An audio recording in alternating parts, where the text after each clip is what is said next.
When Ajaero was invited by the Nigerian police, you were one of those lawyers that went with him, and we also took you briefly on that matter.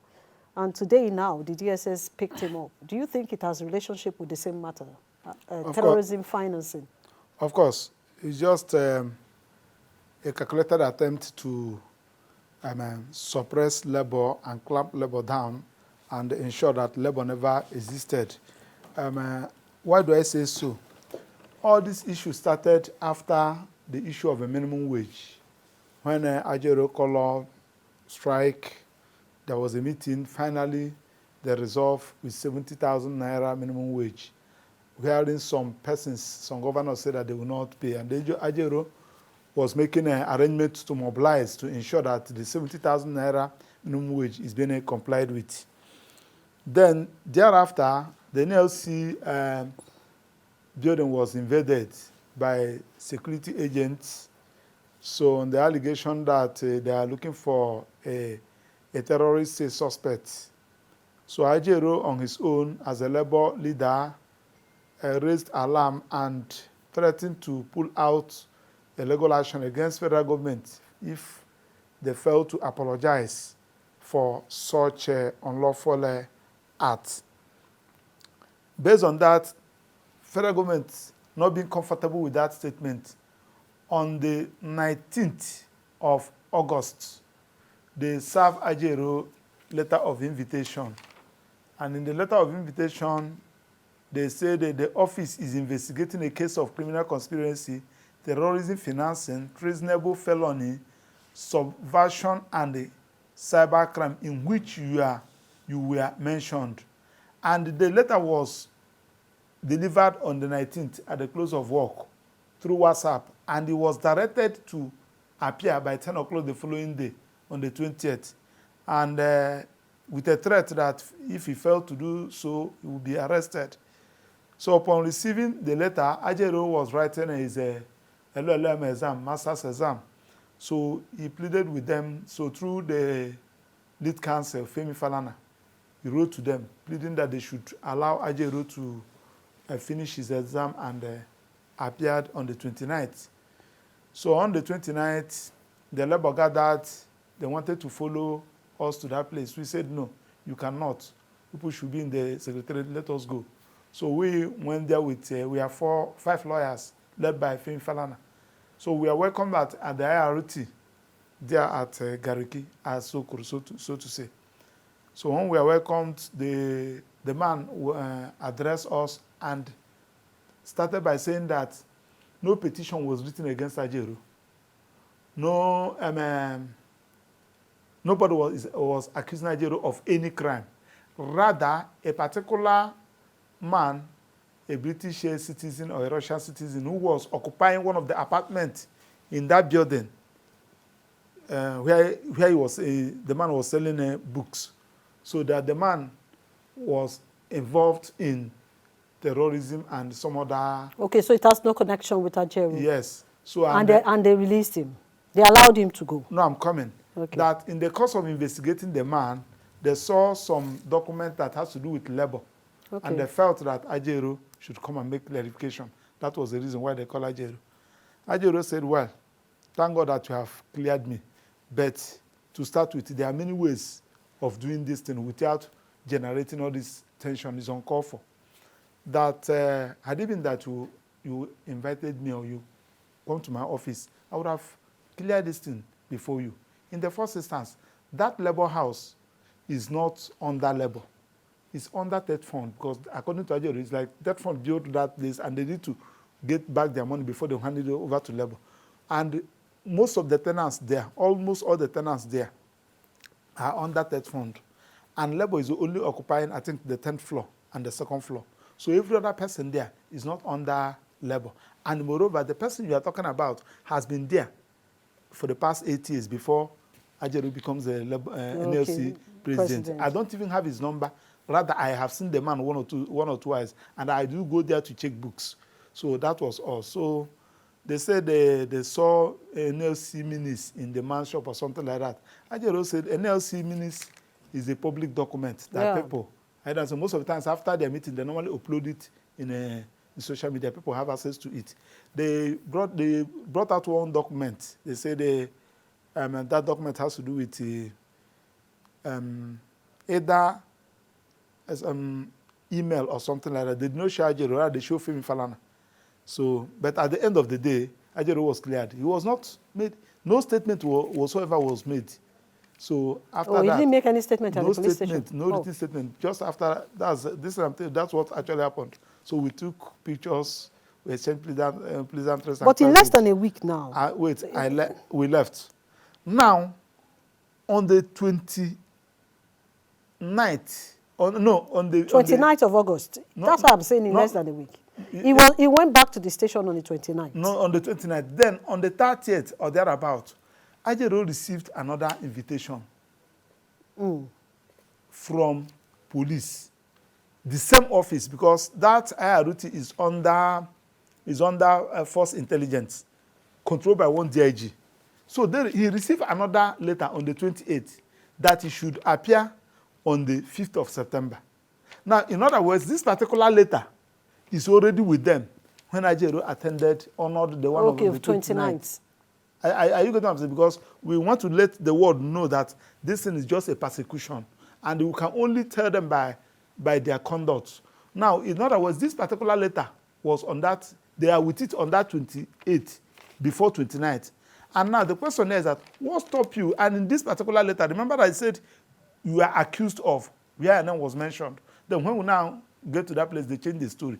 Now, this particular one now is talking about criminal intimidation, conduct likely to cause breach of public peace, and malicious damage to properties in which your name is featured. Now, so they're talking about the NLC protest. Yeah, no, I don't know. It should be. Yes. No? Now, the question is that now this particular one now, remember that the other one was given to him in less than 24 hours to appear, but this one now is 5th. That is more than 1 week, which we appreciated. So now Ajaero went there on the 5th. No, Ajaero has a lot of engagements chained. So we now wrote to them that Ajaero has a lot of engagements, and that is today. 5th of September, this one. Yes. So Ajaero showed them the engagement he had. Ajaero says, now Femi Falana now wrote to them, showing them the engagement that Ajaero had. And on today, being night, that Ajaero will be going to London to come back on the 23rd. So if Ajaero comes back, he will honor the invitation on the 24th. The letter was given to them. So we are now waiting on that to 24th. Now, reaching this morning, Ajaero was picked by DSS. Now, does it mean that there is no synergy between police and DSS? Now, but we are not against that.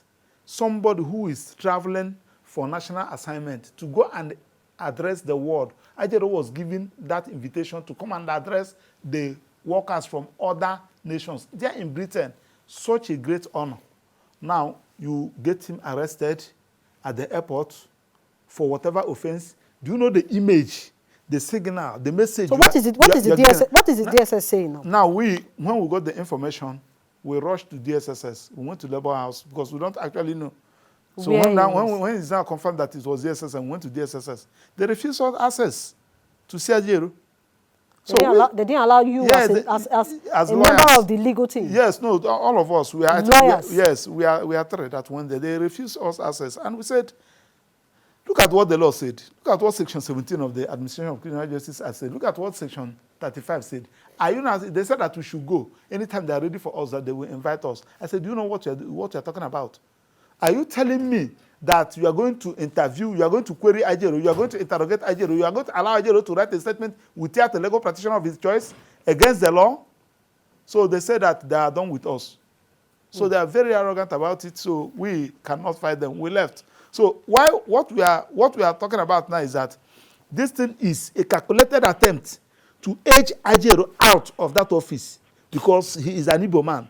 I want you to get it right. Because so you are bringing tribalism into this. It is already there now. Are they hiding it? Is this government hiding it? Are they hiding it? So is the position not an elective one? So that's what I'm saying now. It's an elective one. Now they have seen that Ajaero, I'm saying, with Ajaero as a Labour leader, they will not have their way.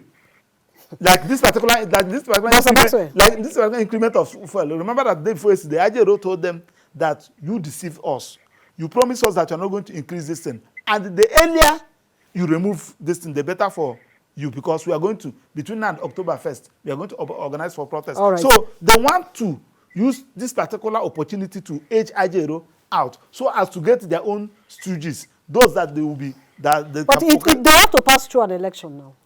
The position of Ajaero is an elected position. That's what I'm saying. Now, when you edge him out, when you remove him, when you edge him out, now then you create a division in the labor leadership. But Samantha, I'll come back to you. Barrister, he has already mentioned that it's not just about the union anymore.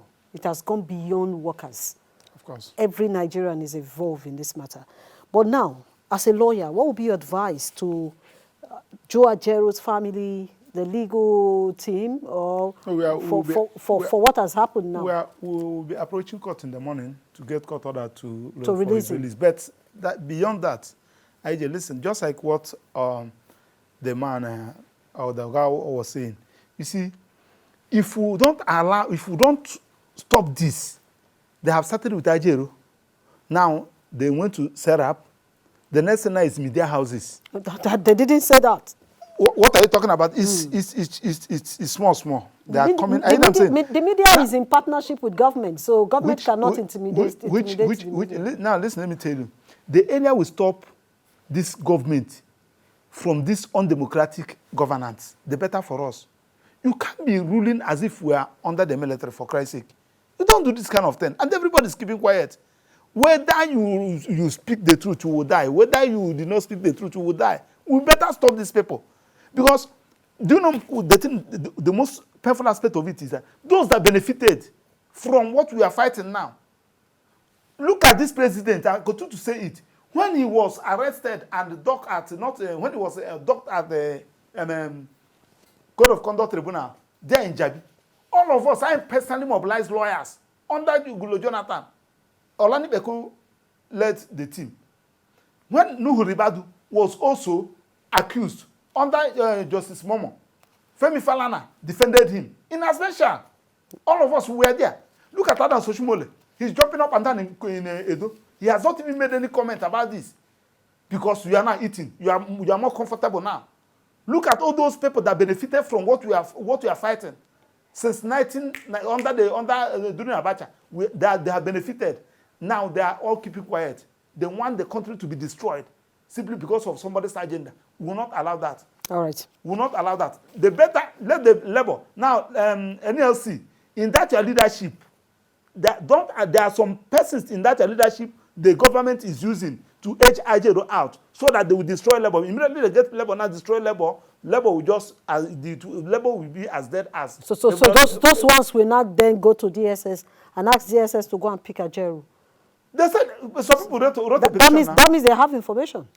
That is what I'm saying. If a petition is a petition. Yes, you must follow. Yes. If I wrote a petition against you, IJ, now that you came to my house and bought, it's a petition. And it's an allegation. It's an allegation. Yes. Now, but the way this government operates, this APC government operates, if they want to, what happened to CJN? What happened to? Do you want me to mention names? If they want to get rid of you, they will get rid of you.